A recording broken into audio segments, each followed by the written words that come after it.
VikesNow. I am Dustin Baker. I'm here with Dustin Klug. Probably about a 6, 7 time now guest. How are you, sir? I'm doing great. It's fun to be back on the show. I love talking Vikings and would love to start my own podcast too to talk Vikings as well. But love being on here talking some Vikings. Today we'll be talking about some Nick Mullens led Vikings possibly, whoever the quarterback will be. So yeah, super excited. Yeah, if you do start one, let me know. I'll be your inaugural guest if you'll have me. So before I jump into Mullins Mania, I got to ask you this. Now, normally when the Vikings win in the fashion they did, ugly, first of all, it's usually at Soldier Field. I usually get up off the couch in that game thinking, like, I did that this year against the Bears. I was like, Jesus, I guess that's a win. And I don't feel good about it. I was oddly satisfied by them beating the Raiders, even if it was 3-0. Were you in that same boat, or were you like, oh God, that was just moronic, and I don't even care that they won?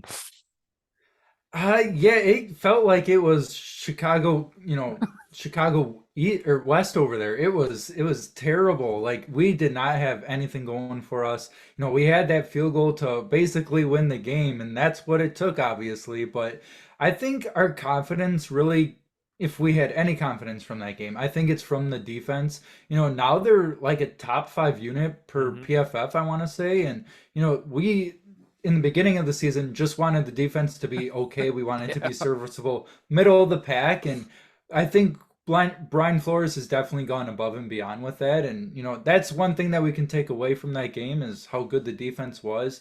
And if you take a look at the past three games, we've kind of dwindled everybody's score to lower and lower, and finally got to that zero mark. But yeah, we can't get any lower than that. We just got to keep hoping that we get or keep that zero score all the way through. Yeah, But yeah, I by think that defense was pretty good. every metric, EPA per play, DVOA, PFF, and points scored, they rank at number 5. So yes, we asked for like the 16th best defense. So somehow we got the 5th. I think the reason that I was uniquely pleased by the win is because for the playoff math, that game against the Raiders, if you won it, you're probably going to the postseason. If you lost it, you're probably going to be on the outside looking in. Now, of course, we didn't know the Packers were going to lose to the Giants, so that might have eased the pain had they lost to the Raiders, but that's neither here nor there. The Vikings are now firmly in the driver's seat with their own destiny to reach the postseason, which brings me to Nick Mullens. He came in the fourth quarter and felt like a godsend because he threw a forward pass. We're like, this guy could throw it actually about 10 yards and maybe even some more. So it seems that all signs point to him being named the starter. It would be incredibly weird, in my opinion, if they were like, nope, we're going with Dobbsy again. So tell me either your enthusiasm or opinion about Nick Mullens, I think, the rest of the way. I think you just got to ride the hot hand, like you've been saying before. I don't think that they turn back to Dobbs in any way. And with Nick Mullins, you kind of have to give him the Dobbs treatment. Make him. You got to trust him until he gives you a reason not to trust him. He gave that offense a spark in the third quarter to finally score that 3 points that we needed to win. And we don't want to keep rotating QBs, throughout the season or the final stretch of the season, I should say. I kind of want to stick to one quarterback if possible. If Nick Mullins starts stinking it up, yeah, find another option. Maybe Jaron Hall might be the next viable option because we know what Dobbs is now. Somehow he's gotten worse in the playbook after starting so great, against the Falcons and the Saints, and then just kind of took that downhill slope into being what he actually is backup quarterback. And yeah, I think Nick Mullins, he's obviously perfect for this offense and what we have in the QB room. It's that Kirk Cousins offense, a pocket passer. You got to be accurate. And that's not what Josh Dobbs is. He's not a pocket passer. He's not wildly accurate either. And Jaron Hall, we don't really know what he is yet. Yeah, he's a runner, he's a mobile quarterback, but we don't know how accurate he is. We don't know how he really is as a QB because he's only had 2 drives with us that actually counted. On Mullins, I keep to find hope. That's what you have to do as a sports fan. I keep trying to convince myself, albeit a long shot, that maybe his starts in San Francisco, that was the developmental Mullins, and maybe we're sitting on an untapped gym, kind of like we thought Dobbs was, and maybe this is his time. He gets hot. I'll remind everybody the last time the Vikings won ugly was at Soldier Field. Nobody felt righteous about that game. Boom, they won 4 games more after that, tabulating the win total to 5. So, in theory, because of this roller coaster season, it could be just a bunch of swings of momentum. We shall see. Kevin O'Connell said after the game that this is a championship defense. And I want to ask you, it's assuredly a top 5 defense. There's no other way around that. There's no metric to say, oh, that's bad. It is right now. Do you really think with Mullens, assuming he's about 70, 85% as good as Cousins, do you really think that he could pair with this defense and get to the NFC Championship or something? I think the defense really holds its own. Yeah, it's not the most perfect defense. It passes the eye test to a certain extent. You have one true pass rusher in Danielle Hunter. You have an undrafted rookie free agent in Ivan Pace. He's playing phenomenal though. And then your secondary, it is what it is. Bynum's playing great. Harrison Smith, he's still consistent. He's not super great anymore, but first couple games he kind of took a step back, but now he's kind of playing into his own. Your corners, Byron Murphy, he's on and off. Mekhi Blackman, he's doing pretty good per PFF. But to the offensive side, it's a totally different offense than what we saw in the first half of the season. Just personnel wise, you don't have Kirk, obviously. Justin, who knows if he'll even play the rest of the year? He might, but it's not looking too great for Saturday. I wouldn't rush him back necessarily, but all the injuries that have piled up in the last half of the season are kind of concerning as well. You're getting a banged up running back group, wide receiver group, especially, and then obviously the quarterback. You're rotating quarterbacks, and then the offensive line. They're getting banged up here and there, but Nick Mullens, he'll take you as far as the defense will. If Nick Mullens can keep putting up points for that offense, with what he has, I kind of thought that felt like a preseason game at some points during the Raiders game, and just the whole time with Dobbs too. Our offense just feels like a second string offense at times. But like I said before, if Nick Mullens can getting us points on the board, more than 3 points preferably. I think that this team could possibly, win 1 or 2 playoff games maybe, but that's pretty much a stretch at this point. So it sounds like you would envision this as a championship defense if they had Cousins, or a fringe championship defense if they had Cousins and had Jefferson. Is that an accurate statement? I would say so because you got to balance a great defense with I think what was coming into a great offense as well. It just took a little bit of time, and obviously the defense took a little bit of time to develop as well. So we've been pretty healthy on that side of the ball as well for defense. Here and there a couple nicks, but I think we're pretty good on that side of the ball. So you just talked about what the ceiling could be if Nick Mullens was good and the defense continues. But as somebody who watches every game and goes to a bunch of them, what is your revised outlook for your expectations? I know what you hope happens, but do you think they reach the playoffs? Do you think they win a playoff game, or do they win more than one playoff game, assuming that Mullens is the guy? I think that they realistically, I think they do make the playoffs. I think they have a pretty good chance. I think they're what at like 60 something percent chance to make the playoffs. I think the rest of their games after the Bengal games, yeah, obviously are NFC North opponents as well. So you got to win those games as well. You drop, one of those games and who knows what happens. But I think the Vikings control their own destiny to make the playoffs.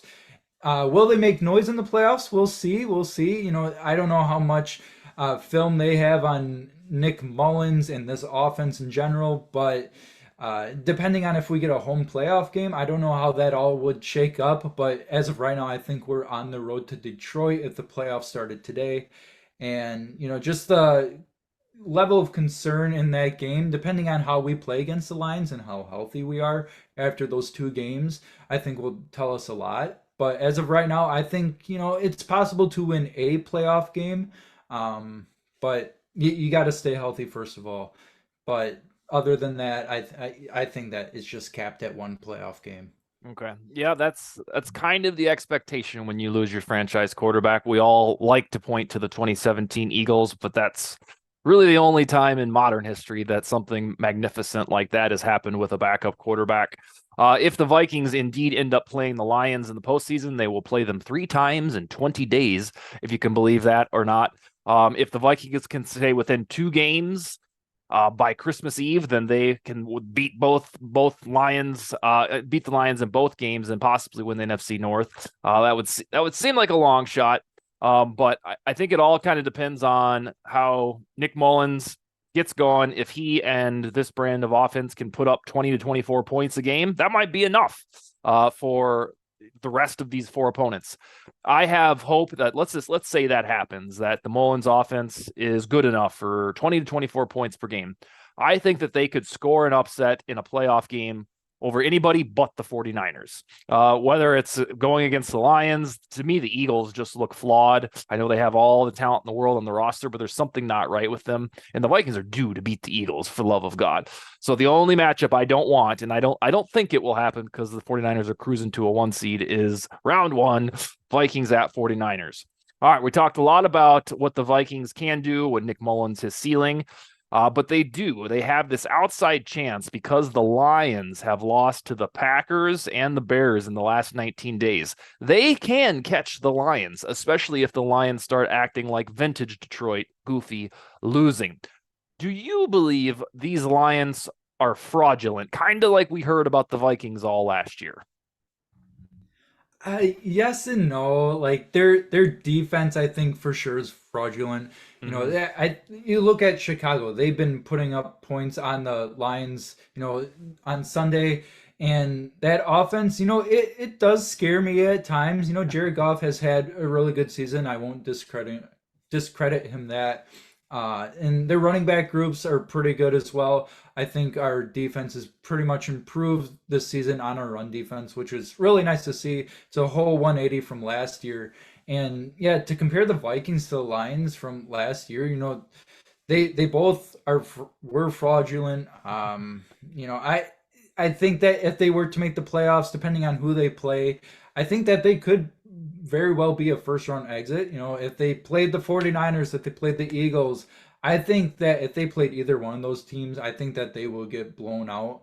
That defense just is like a hot knife through butter. That offense, it could put up points, but against a good defense in the 49ers and okay defense, good defense in the Eagles, I think those two teams would have home field advantage as well. So depending on who gets a first round bye, whatever. But other than that, yeah, short answer. Lines, they're definitely fraudulent. Yeah. Where I'm at with them is I think they're a good football team, but because they've been bad for so long, people desperately want them to be a Super Bowl contender. And they're not there yet, nor do I think they will get there with Goff. I think Goff is a good quarterback, certainly not great, not even anywhere close to great. So yeah, I firmly agree they're good, but they're not anywhere near the 49ers. And so yeah, I place them in that category as a Super Bowl contender, certainly fraudulent. All right, the Vikings have never won back-to-back games at AFC opponents like on the road. And this would be they've only really had 3 or 4 chances in NFL history or in franchise history, but they're going to try after winning 3-0, a baseball score. They're going to go to the Bengals and try to win. I'm assuming Nick Mullens is going to be the quarterback. I think that when it dust settles, I'm going to predict a Bengals win, a squeaker by 3 or 4 or so, because I think they have like a 25% chance of reaching the postseason. They've gotten hot. I don't trust the Vikings on the road in back-to-back weeks, but that's just me. I could be talked into picking the Vikes. Who do you have with a score prediction, Vikings or Bengals? See, I'm so torn on this because my brain says that the Bengals should win this game. They have all the momentum right now. They're a hot team. But my heart says the Vikings because I just feel I don't know if this would be an upset for the Vikings. I think it would be, upset at home for the Bengals. Yeah. But if the Vikings were to win, if I follow my heart, I think that the Vikings could win like a 24-20 type game, super close, obviously, because we never blow anybody out like that. But, with all the injuries and all the adversity that we've had this year, it's just bound to happen that we really lay an egg or, something on the road against a team that we should be competitive against. And yeah, it should be a close one, but we'll see how this goes.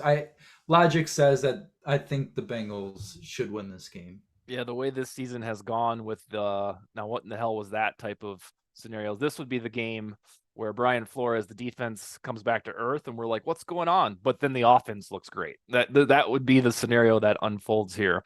All right, man. Where can we find you on social media and such? On TikTok, I'll start off with that. I Mhm. am that Vikings fan. 16,000 followers. Go follow me on there. I'm Sweet. sure you've seen me somewhere on there. Mhm. And then on Twitter, I am that Vikings fan number 2. Fantastic. All right, sir. Let's see. Let's chat. I think both of us believe that the Vikings will get into the postseason. Let's chat as we get closer to that, whether it's week 18 or wild card week. All right, man? For sure. Sounds great. Thank All you. right. Take it easy. Later.